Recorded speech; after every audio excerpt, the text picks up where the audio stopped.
నీలిమ, మా ఇంట్లో భోజనం విషయంలో ఈ ప్రాబ్లం అవుతుంది. మా హస్బెండ్కి సాధారణ భోజనం అంటే ఇష్టము. బాక్రీ, సాగు ఇలాంటివంతా, కిచిడి లాంటివి. పిల్లలకేమో కొత్త కొత్త వంటకాలు కావాలి రోజును. మరి ఎలా అడ్జస్ట్ చేయాలి? చేసుకోవాలి. పిల్లలు రోజు కిచిడి రొట్టెలు తింటారా? కానీ రోజు ఇలాంటి వంటకాలు చేయడం కదా కష్టం కదా. రోజు కాదు, కూర్చోబెట్టి కాంప్రమైజ్ చేసుకో. చెప్పు, వారానికి ఇది వారానికి ఇది అని, నీకిష్టమైంది మాకిష్టమైనవి ఎన్ని రోజులు కావాలి, కూర్చుని కాంప్రమైజ్ చేసుకోవాలి. ఇలాంటివన్నీ 2 సార్లు మీకు, 2 సార్లు మాకు. మీరు కిచిడి చేసుకుంటున్నారు కదా, సైడ్లో వాళ్ళకి ఇవ్వాలి కదా. కానీ బయట తిని వస్తారు కదా, ఇలా అంటారు పిజ్జా అవి చెయ్యి అనేసి. నాకు చేయడం రాదు. మరి పిజ్జా వస్తే చెయ్యి, రాకపోతే ఎలా చేస్తావు మరి?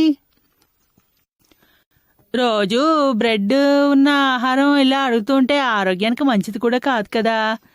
అందుకని నాకు ఇదంతా మనకు అనిపిస్తుంది. ఫారెన్లో ఇవే తింటారు, ఆరోగ్యంగా తిరగట్లేదు. ఇవన్నీ ఊరికే అంటారు. అంజు పటేల్. మాకు తెలిసిన ఒక ఆవిడ ఆత్మహత్య చేసుకుంది. ఆమె మీ ప్రోగ్రాంని టీవీలో చూసేది, ఇంకా నాకు చెప్పేది తను కూడా జ్ఞానం తీసుకోవాలి అని. ఇప్పుడు ఆమెకు ఏమై ఉంటుంది? ఆమె ఎందుకు రాలేకపోయింది నా దగ్గరికి? తెలీదు. ఆమె గురువు చాలా పూజించేది, కానీ ఆయన మనసు చాలా అశాంతిగా ఉండేది. హస్బెండ్తో ప్రాబ్లం ఏమి ఉండేది కాదు, ఇతర సమస్యలు ఎక్కువగా ఉండేవి. అశాంతిగా ఉండేది ఎప్పుడును. నన్ను కలిసినప్పుడల్లా చెప్పేది, ఆమెకి తెలుసును, నేను నిరుమ దగ్గర జ్ఞానం తీసుకున్నాను అని. ఆమె చెప్పింది నన్ను తీసుకుని వెళ్ళు అని, కానీ రాలేకపోయింది. మొన్న ఆదివారం నాడే ఆమె తెలిసింది. మీ ప్రోగ్రాం చూసేది, తర్వాత శాంతి ఉందండి. పాపం భావం ఉంది, ఏదో జన్మలో జ్ఞానం. అలా ఆమె చాలా భక్తి భావం ఉన్నది, చాలా చేసేది పూజలు.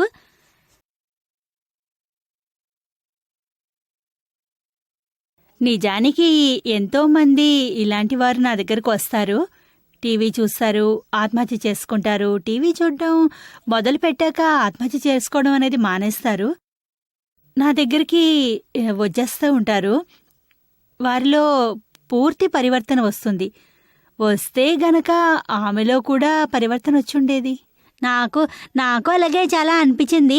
అక్కడికి తక్కువ వెళ్ళి నేను కాస్త టైం ఇచ్చి ఉంటే ఆమె బతికేది. ఆమె అంటూ ఉండేది, నాకు ఫోన్ చేసి జ్ఞానం పొందాలి అనుకుంటున్నానని. 1-2 సార్లు చెప్పానప్పుడు ఇప్పుడు కాదు అని చెప్పింది. 1 నెల ముందు కలిశాను, మీరు రాలేదు, రాలేకపోతున్నాను అని, రావాలి అని అంది. ఆమె ఆత్మ కోసం ప్రార్థన చేయడమే, ఇంకేముంది. ఆమెకి 2 చిన్నపిల్లలు కూడాను, వయసు కూడా ఎక్కువ కాదు. ఇదే చాలా పెద్ద వీక్నెస్. మృత్యువుతో దుఃఖాలు అంతం చేసుకోవాలి అనుకోవడమే తప్పు.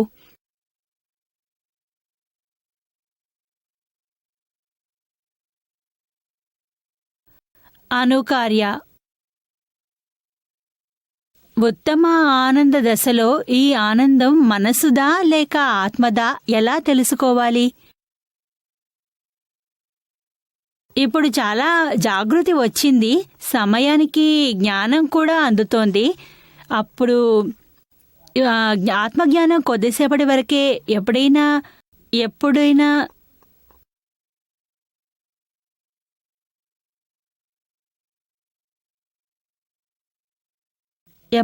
అలా అవుతుందా?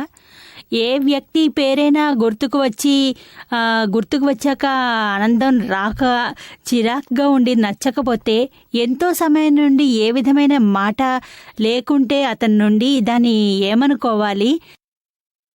ఇక ఆమె పేరు వచ్చి మనసులో శాంతి ఉంటే దానికోసం ఏం చెయ్యాలి?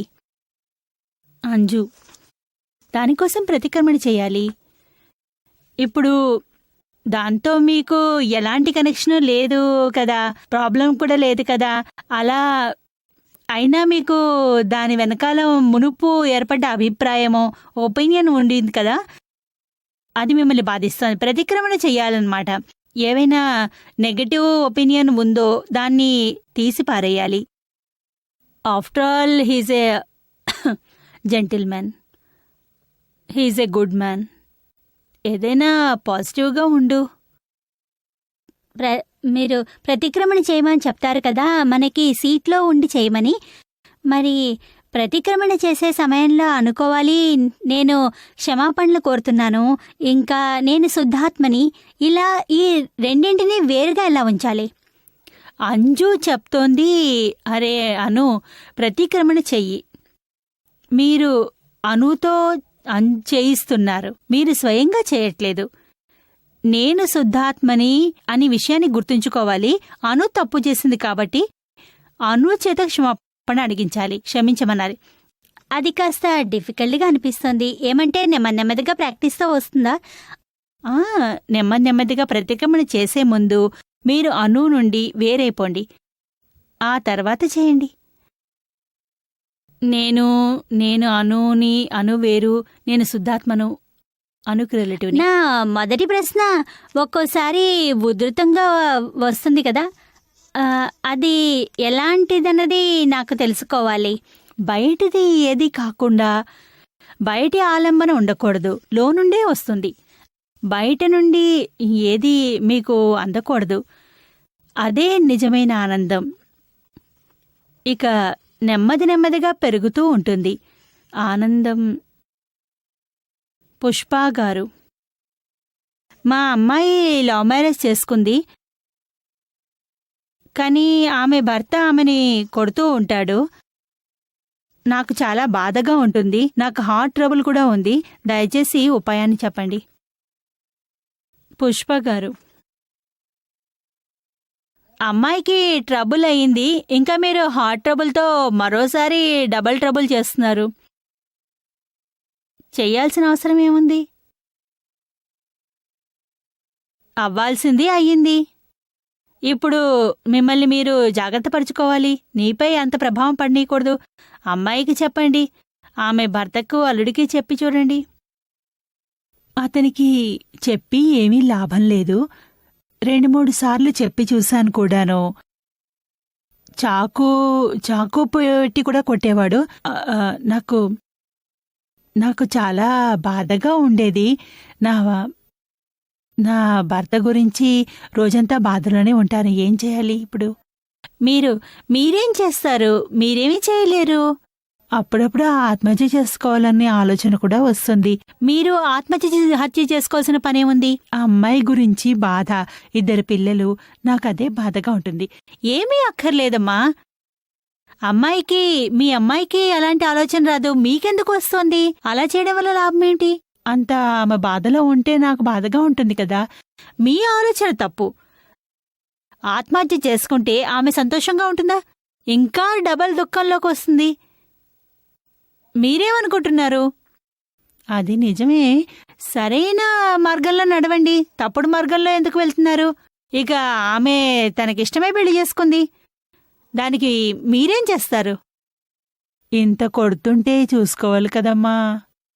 ఇంటికి తెచ్చుకోండి, అయితే కొన్ని రోజులు మీ ఇంట్లో ఉంచుకోండి. ఇంకా చెప్పండి, నీ కాళ్ళపై నువ్వు నిలబడు అని. అదే మార్గం నాకు కూడా కనిపిస్తోంది. ఇంకేం చేయగలము? చాకు వరకు వచ్చింది మాట అంటే ఇంకేదైనా చేస్తాడు. మరి అమ్మాయి సిద్ధంగా ఉందా? ఆమె రావడానికి సిద్ధంగానే ఉంది. కొద్ది రోజులు ఉంచుకో మీ దగ్గర. అక్కడ తర్వాత ఇక జీవితంలో నిజంగానే పరివర్తన వస్తే అబ్బాయికి చెప్పండి తీసుకెళ్ళమని. ఇంకేమైనా బాధ్యతల్ని చూసుకోండి. మధ్యలో బాధ్యత తీసుకునేవారుంటే అమ్మాయిని పంపించి చూడండి. కొన్ని రోజులు మీతో ఉంచుకోండి అమ్మాయిని. మీతో ఉంటే అమ్మాయి చదువుకుందా లేదా? లేదు, బీకామ్ చేసింది. ఆమెకి చెప్పు ఉద్యోగాన్ని వెతుక్కోమని, తన కాళ్ళపై నించోవాలని చెప్పు. ఇంకేంటి? తెలిసిందమ్మా? ఇక చచ్చిపోవాలనే ఆలోచన వద్దు, అది తప్పు ఆలోచన. మార్గం వెతుకు. చస్తే ఏముంది, మంచి మార్గాన్ని వెతుక్కోవాలి. మరణిస్తే మీరు మర్నాడే మీ అమ్మాయి చచ్చిపోతుంది. ఇప్పుడు ఎప్పుడైనా ఆలోచించారా ఈ విషయం? మిమ్మల్ని చూసుకుని బతుకుతోంది ఆమె. మీరు చనిపోతే ఇక ఆమె ఏం చేస్తుంది?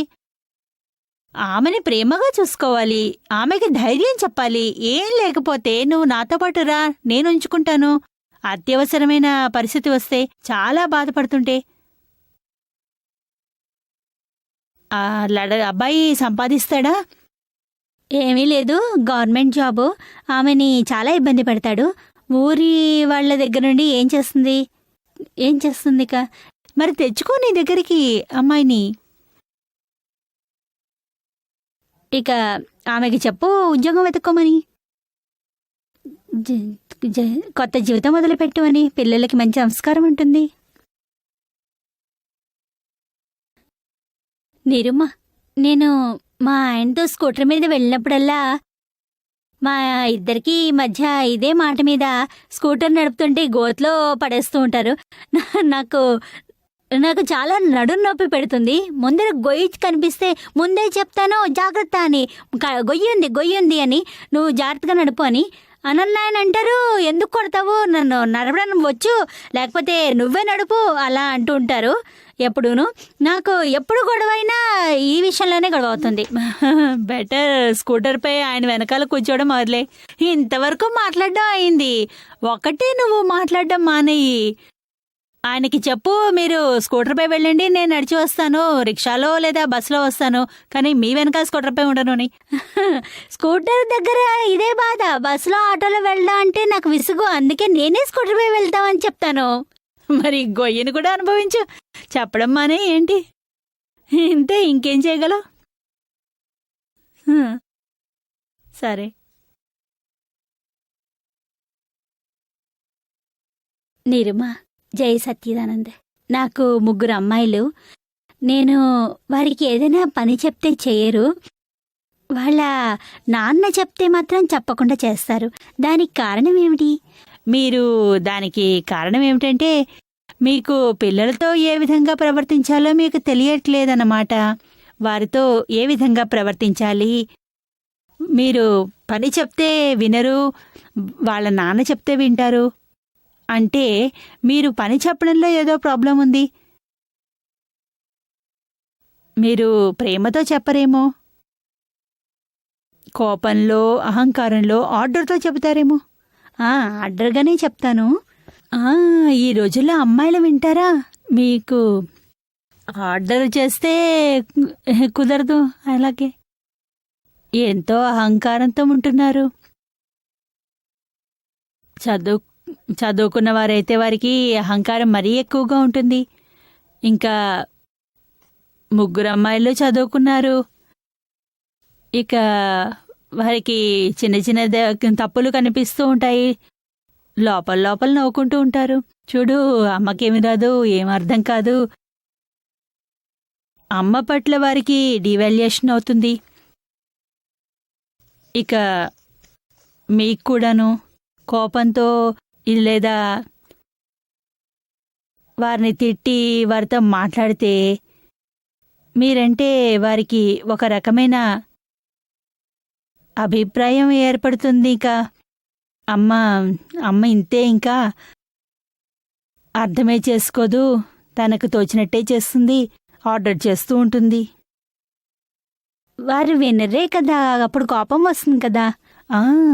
ఓసారి ఇది మొదలైతే ఇక ఎక్కడ మొదలవుతుంది, అంతం అనేది ఎక్కడ అనేది ఎవరికీ తెలియదు. మీరే మారాలి. ఇక్కడ మీ వారి మాట వింటారు, మీది వినరు అంటే ఇది నిజమే. మీ అమ్మాయిల నుండి పని చేయించుకోవాల్సిన అవసరం మీకుంది. నేను తండ్రికి తన కూతుళ్ళకి తక్కువ పని చేయించుకోవాల్సిన ఉంటుంది, తల్లికి ఎక్కువ పని చేయించుకోవాల్సి ఉంటుంది. ఎక్కడ గొడవ ఎక్కువ అవుతుంది. మాట వినకపోతే మన మనసు బాధపడుతుంది. ఆ సమయంలో కాస్త ఓర్పుగా ఉండాలి. ఎంత పని చేస్తే అంత చాలు ప్రేమతో చెప్పండి. ఆమెకి మర్యాద ఇచ్చి, చాలా మంచి కూతురు, నువ్వు చాలా బాగా పనిచేస్తావు, ఇలా ఇలా అని నెమ్మదిగా సంతోషంగా చేస్తుంది ఇంకప్పుడు. కానీ మీరు ఆమె పనిలో తప్పుల్ని వెతికితే రొట్టెలు పచ్చిగా వండుతుంది, గుండ్రంగా చేయదు, ఇండియా మ్యాప్ వచ్చేస్తుంది ఇక్కడ అని అంటే ఆమె పని చేయడం మానేస్తుంది. ఇంకేం చేస్తుంది? మనం కూడా తక్కువ కాదు కదా, వినిపిస్తూ ఉంటారు కదా మాటలు. ఆమెని ఎంకరేజ్ చేయాలి, ఎలాగ చేయాలి? వాళ్ళని డిస్కరేజ్ అవుతోంది, దాంతో వారి మనసు బాధపడుతోంది. మన మధ్య అభిప్రాయ భేదాలన్న గ్రంథి ఏర్పడుతోంది. అమ్మంతే ఇంకా అర్థం చేసుకోదు అని. నిరుమా, అలా లేదు, నేను నేర్చుకోవద్దని, స్టడీస్, ప్రొఫెషన్ ఉంది కదా, అన్నీ ఉన్నాయి. అప్పుడు ఆమె చెబితే అది సరిగ్గా చెయ్యి, ఇది సరిగ్గా చెయ్యి అని అంటే అది వీలవ్వదు కదా. అప్పుడు తిరిగి దుఃఖం ఆమెకేనో, మళ్ళీ మాకు దుఃఖం. నిజమే అది. కాస్త అమ్మ నాన్న చెబితే వాళ్ళకి ఏమిటి ఇబ్బంది అనేది తెలుసుకోవాలి కదా. అంటారు ఈ రోజుల్లో పిల్లలు అమ్మ నాన్నకి దుఃఖం కలిగించాలని, వారు చెప్పింది వినకపోవడం అని, వారు చెప్పింది వినరు అని. కానీ తల్లిదండ్రులకి కూడా షార్ట్ టెంపర్ అవుతుంది కదా. చిన్న చిన్న మాటలకు వారు కూడా గొడవ పెడుతూ ఉంటారు, చాలా గొడవ పెడుతూ ఉంటారు. మొత్తం రోజంతా అంటూనే ఉంటారు, ఇది సరిగ్గా లేదు, అది సరిగ్గా చేయలేదు, ఈ పని మర్చిపోయావు, ఆ పని మర్చిపోయావు అంటూ. ఇక వారి అహంకారం అంటారు పైకి లేస్తుంది. మీకు నచ్చకపోతే మా పని ఇంకా మాకు చెప్పొద్దు, నేను చేయను, మీరే చేసుకోండి అని. ఇక అలా అంటే ఈ ప్రాబ్లం అని ఎలా అంటారు అంటే, మీరు ఆర్గ్యుమెంట్ చేస్తున్నారు అని.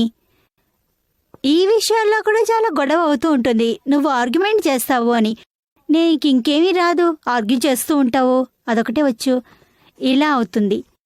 మీరు 1-2 సార్లు చెప్పండి, మీ మనసుకు తగలదు, ఈమె ఆర్గ్యుమెంట్ చేస్తుంది ఇంకా అని. మీరు కూడా ఇక చెప్పడం మానేస్తూ ఉండండి, లాభం లేదు దీనివల్ల.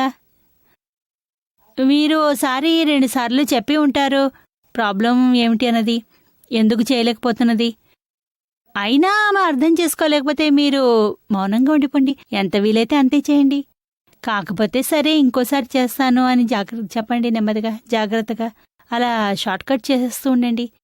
మీకు ఎంత మనసులో అనిపిస్తుంది ఇలా ఎందుకు అమ్మ చేస్తుంది అని, ఎప్పుడు ఇలానైనా అని, దానివల్ల మీ మనసు కూడా పాడవుతుంది. ఆ వైబ్రేషన్స్ ఆమెకి వెళ్తాయి, ఆమె కూడా మనసు చేసుకుంటుంది. తెలిసిందా?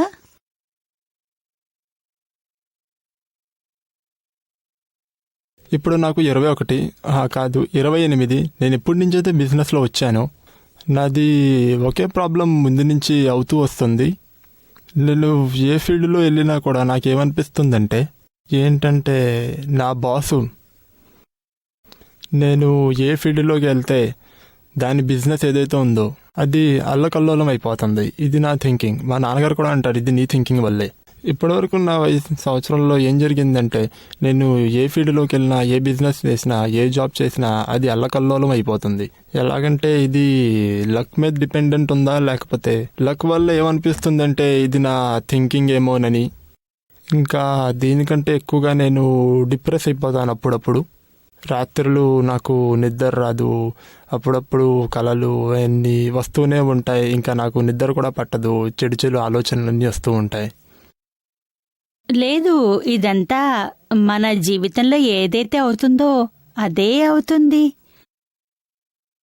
దానికి ఓడిపోవాల్సిన పని లేదు, డిప్రెషన్లోకి వెళ్లాల్సిన పని లేదు. అలా ఎప్పుడూ మనకి సక్సెస్ దొరకాలని లేదు కదా. అప్పుడప్పుడు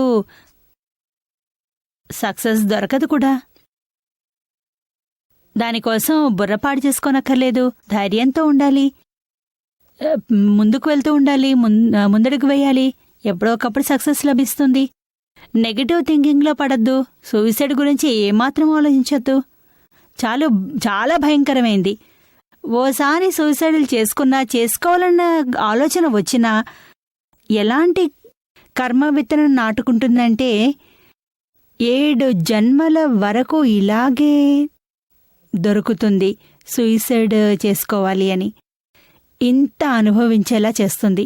ఇంత టార్చర్ ఉంటుంది మనసుకు. ఆపై ఆత్మహత్య చేసుకుని, ఒకవేళ మీరు ఇలాంటిది పొరపాటున అనుకుంటే గనక నిర్ణయించుకోండి, ఇలా చేయను అని. ఇక ఇలాంటి ఆలోచనలు కూడా అసలు ఏమాత్రం రానివ్వను అని, మనసులోకి ఈ సూచనని కూడా రానివ్వను అని, నేనెప్పుడు ఇలా చేయను అని వస్తుంటే దాన్ని ఇగ్నోర్ చేసేయాలి. మీరు పూర్తిగా రెస్పాన్స్ కావద్దు. గెట్అవుట్ చేయాలి. తెలిసిందా? ఇక మీ పనిని మీరు చేసుకుంటూ ఉండండి. చేసుకుని పాజిటివ్గా ఉండి ఎంత పని చేయగలరో అంత సక్సెస్ లభిస్తుంది. నెగటివ్ వస్తే సక్సెస్లో కూడా మార్పు వస్తుంది, మారుతూ ఉంటుంది. ఇప్పుడు ఏమవుతుందంటే నిర్మా, నాకు ఎవరో ఒకరు చెప్తారు నువ్వు నాతో పార్ట్నర్షిప్ బిజినెస్ చెయ్యని. ఇలా నా కజిన్ నన్ను అడిగాడు, కానీ నేను చెప్పేసాను లేదు నీ పార్ట్నర్ అవ్వనని. నువ్వు అల్లకల్లోలం అయిపోతావు నేను కానీ నీ పార్ట్నర్ అవుతే. ఇలా ఒక థింకింగ్ వచ్చేస్తుంది. ఏ మనిషితో కలవాలన్నా కూడా నేను, అది ఏమవుతుందంటే వాడు అల్లకల్లోలం అయిపోతాడు. ఇది నా థింకింగ్ అని నాకు అనిపిస్తుంది. ఇదివరకు నుంచి నేను వచ్చిన ఏ బిజినెస్ చేయాలనుకున్నా కూడా డైమండ్ బిజినెస్ నుంచి టెక్స్టైల్లో వస్తే దాంట్లో లాస్ అవుతుంది, టెక్స్టైల్ నుంచి డైమండ్లో వస్తే దాంట్లో కూడా లాస్ అవుతుంది. నేను ఎక్కడైతే ఉంటానో అక్కడే నాకు నష్టాలు జరుగుతాయి. ఇక్కడికి వస్తే నీకు మంచే జరుగుతుంది, నీకు నాకు కూడా. ఇప్పుడు నేనేమనుకున్నానంటే ఇదే ఒక దారి, ఇదే ఒక ఫీల్డ్. ఇక్కడ ఎలాంటి నష్టం కూడా నాకు జరగదు. ఇంకెక్కడ లాభమే లాభం జరుగుతుంది. కాంతే, అంతా కాంతే.